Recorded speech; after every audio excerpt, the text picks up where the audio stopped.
নিয়ে নেব, নিয়ে ভালো করে একটু মেখে নেব আবার। এবার আটাটা আমি ঢেকে রেখে দেবো, দেখতে পাচ্ছ কিছুক্ষণের জন্য।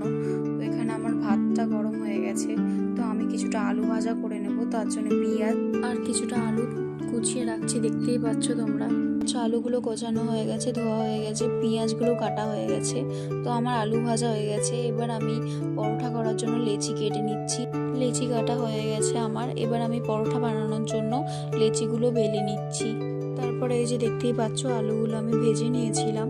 তো এই যে পরোটাগুলো তেল দিয়ে আমি এপিট ওপিট ভালো করে ভেজে নিচ্ছি। তো ভাজা হয়ে গেছে, এর মধ্যে আমি একটু হালকা করে ঘি দিয়ে দেবো। এই ঘিটা দেওয়ার জন্য হেবি সুন্দর একটা স্মেল আসে।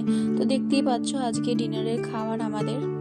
তো দেখতেই পেলে আমাদের রাতের খাওয়া হয়ে গেছে। দেখা হবে কোনো পরের ভিডিওতে। Tata, by. লাইক সাবস্ক্রাইব করে দিও, কমেন্ট করে দিও, শেয়ার করে দিও। ভিডিওতে কোনো ভুল থাকলে ক্ষমা করো।